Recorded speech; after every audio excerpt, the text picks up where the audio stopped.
असं सालगण्यासारखं कोणाचं काम केलं ना, याद राखी मेघना बोर्डीकरचा शब्द आहे, कानाखाली आलेला आता बिलकुल चालणार नाही. असलं चमचगिरी बिलकुल चालणार नाही. आत्ताच्या आत्ता बडतप करून टाकेल सांगते. राज्यमंत्री मेघना बोर्डीकरांची ग्रामसेवकाला धमकी देतानाचा व्हिडिओ रोहित पवारांकडून ट्विट. मुख्यमंत्र्यांकडे कारवाई करण्याची मागणी.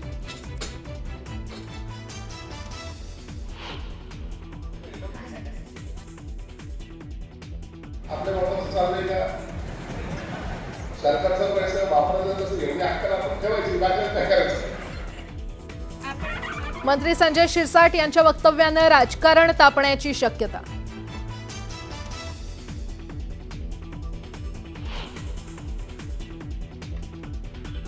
संपूर्ण पवार कुटुंबीय आज पुन्हा एकदा आले एकत्र. अजित पवारांचे बंधू श्रीनिवास पवार यांचे चिरंजीव युगेंद्र पवार यांचा मुंबईत साखरपुडा.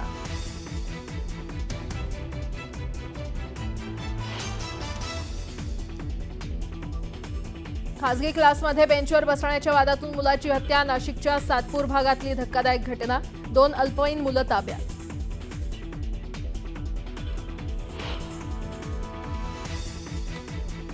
शिवाजी महाराजांच्या राजधानी असलेल्या रायगड जिल्ह्यातच इतके डान्स बार कसे सुरू राहतात, या राज ठाकरेंनी उपस्थित केलेल्या प्रश्नानंतर मनसे कार्यकर्ते आक्रमक.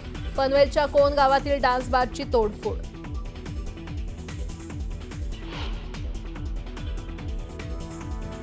फरार आरोपी गोट्या गित्तेचा नवा व्हिडिओ समोर. खोटे आरोप बंद करा नाहीतर बघून घेऊ म्हणत आव्हाडांना दिली धमकी.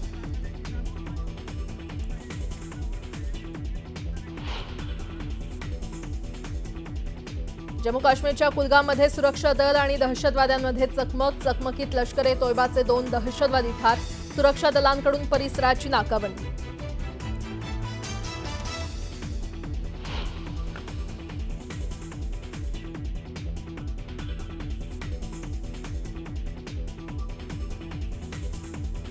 चाळीसगावात आंतरराष्ट्रीय ड्रग्ज रॅकेटचा पर्दाफाश. नाकाबंदी दरम्यान कारमधून 64 कोटी 90 लाखांचे ड्रग्ज जप्त. मुख्य आरोपीला तामिळनाडूच्या नागापट्टम मधून अटक.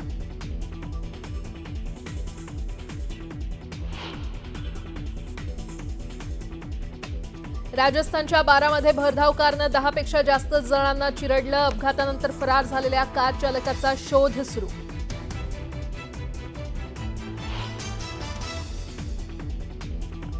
वाईट हवामानामुळे 1 आठवडा आधीच अमरनाथ यात्रा समाप्त. यंदा 4,14,000 भाविकांनी केलं बाबा बर्फानीचं दर्शन.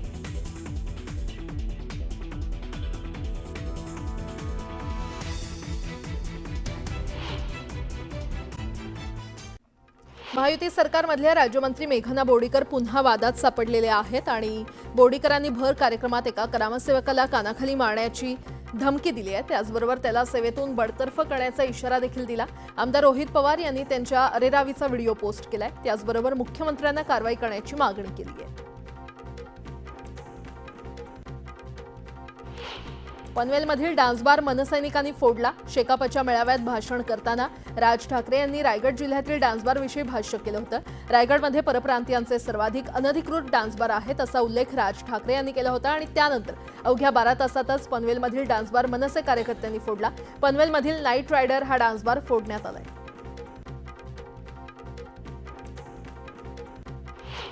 पृथ्वीराज चव्हाण यांच्या वक्तव्याच्या निषेधार्थ कराडमध्ये शिवसेनेकडून निषेध मोर्चा काढण्यात आला. मात्र यावेळी आंदोलनामध्ये शिवसेनेचे कराडमधील पदाधिकारी गायब होते. मोजक्याच युवा सेनेच्या कार्यकर्त्यांनी जोरदार घोषणाबाजी करत आंदोलन केलं. मुख्यमंत्री देवेंद्र फडणवीस आज अमरावतीमधील मोर्शी शहराच्या दौऱ्यावर आहेत. मोर्शीमध्ये उभारण्यात येणाऱ्या शासकीय मत्स्य विज्ञान महाविद्यालयाचा मुख्यमंत्री फडणवीस यांच्या हस्ते भूमिपूजन होणार आहे. जबाबदार पदावर असल्यानं जोपर्यंत सत्यता समोर येत नाही तोपर्यंत प्रांजल खेवलकर या प्रकरणावर भाष्य करणार नाही असं वक्तव्य रक्षा खडसे यांनी केलंय.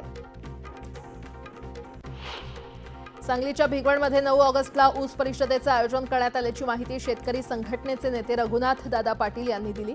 ऊसाचा पहिला हप्ता 5,000 रुपये, दुधाला वाढीव दर अशा विविध मागण्यांसाठी ही परिषद घेण्यात येणार आहे. भारत जगातल्या 3ऱ्या क्रमांकाची अर्थव्यवस्था बनण्याच्या मार्गावर आहे. जागतिक अर्थव्यवस्थेतील अस्थिरता आणि अनिश्चिततेच्या पार्श्वभूमीवर भारतानं स्वतःच्या आर्थिक हित आणि प्राधान्याबाबत सतर्क राहिलं पाहिजे. भारतीयांनी स्वदेशी उत्पादनं वापरण्यावर अधिक भर द्यावा असा आग्रह पंतप्रधान नरेंद्र मोदी यांनी केलाय. भारत निवडणूक आयोगानं मतदान केंद्रस्तरीय अधिकारी म्हणजेच BLO यांचं वार्षिक मानधन दुप्पट करण्याचा तसंच BLO पर्यवेक्षकांचं मानधन वाढवण्याचा निर्णय घेतलेला आहे. याशिवाय मतदार नोंदणी अधिकारी आणि सहाय्यक मतदार नोंदणी अधिकारी यांना प्रथमच मानधन देण्यात येणार आहे. दरवर्षी जुलैमध्ये मुंबईत सरासरी 920 मिलीमीटरहून अधिक पावसाची नोंद होते. मात्र यावर्षी 797 मिलीमीटर पावसाची नोंद झालेली आहे. तर 15 ऑगस्ट नंतर पुन्हा पाऊस पडणार आणि ऐन गणेशोत्सवात आणखी जोर धरणार असा अंदाज वर्तवण्यात आलाय.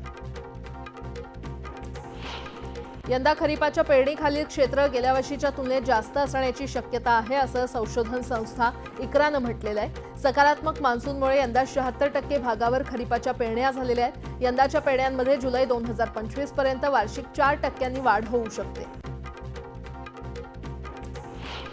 चालू खरीप हंगामात महत्त्वाच्या कापूस उत्पादक राज्यांमध्ये कापसाच्या पेरणी क्षेत्रात घट झाली आहे. गेल्या वर्षीच्या तुलनेत यंदा देशात कापसाचं पेरणी क्षेत्र हे 3.35% तर महाराष्ट्रात 6.12% घटलेलं आहे. जळगाव जिल्ह्यातील रावेर तालुक्यातल्या सातपुडाच्या पर्वतरांगांमध्ये असलेल्या पाल शिवारात आदिवासी शेतकऱ्यांना 1975 मध्ये मिळालेल्या इनामी जमिनी धरण बांधण्याच्या नावाखाली 2003 मध्ये वनविभागानं घेतल्या. त्यामुळे आदिवासी शेतकरी भूमिहीन झाले आणि ताब्यात घेण्यात आलेल्या जमिनीवर कुठलीही धरणं बांधलेली नसताना आपल्या जमिनी परत मिळाव्यात यासाठी गेल्या 20 वर्षांपासून भूमिहीन झालेले आदिवासी शेतकरी संघर्ष करतायत. म्हसळा शहरात मोकाट कुत्रे, गाई, गुरं, जनावरं यानंतर आता घोड्यांच्या वावरामुळे शहरातील वाहन चालक आणि पादचारी नागरिक त्रस्त झालेले आहेत. सध्या पावसाळा सुरू असून घोडे मालकांच्या हाताला काम नाहीये आणि त्यामुळे घोडे मालकांनी आपल्या ताब्यातील घोड्यांना मोकाट सोडलेला आहे. मोकाट घोड्यांमुळे अपघाताचा धोका वाढलाय.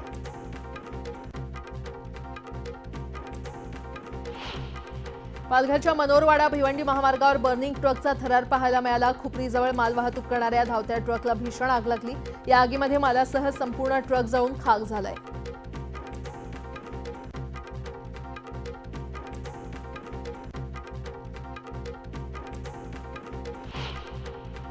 सांगलीच्या वाळवा तालुक्यातील कुंडलवाडी इथे जुन्या वादातून एका व्यक्तीची हत्या करण्यात आली आहे. चाकूनं भोसकून हत्या करण्यात आली असून आरोपी विरोधात गुन्हा दाखल करण्यात आलाय.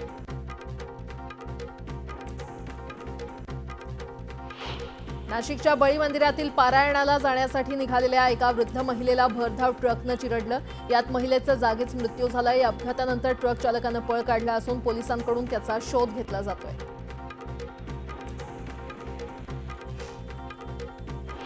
खासगी क्लासमध्ये बेंचवर बसण्याहून झालेल्या वादात एका शाळकरी मुलाची हत्या करण्यात आल्याची धक्कादायक घटना नाशिकच्या सातपूर भागात घडली आहे. वादानंतर 2 अल्पवयीन मुलांनी त्याला मारहाण केली आणि त्यात त्याचा मृत्यू झाला. या प्रकरणी पोलिसांनी दोन्ही आरोपींना ताब्यात घेतले.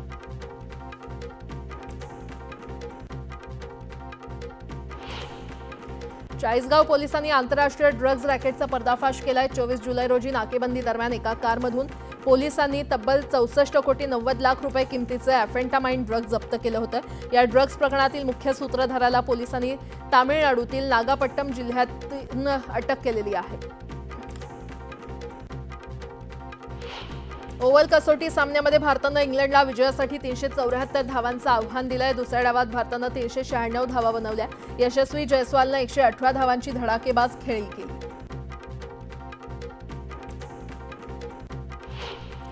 तीनशे 374 धावांच्या आव्हानाचा पाठलाग करताना इंग्लंडला तिसऱ्या दिवसाचा खेळ संपताना धक्का बसला. जॅक क्राउली 14 धावा काढून बाद झाला.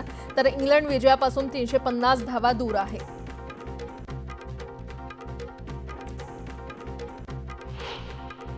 आशिया कपमध्ये भारत आणि पाकिस्तानचे संघ आमनेसामने येणार आहेत. दुबईमध्ये 14 सप्टेंबरला हा हाय व्होल्टेज सामना खेळला जाणार आहे.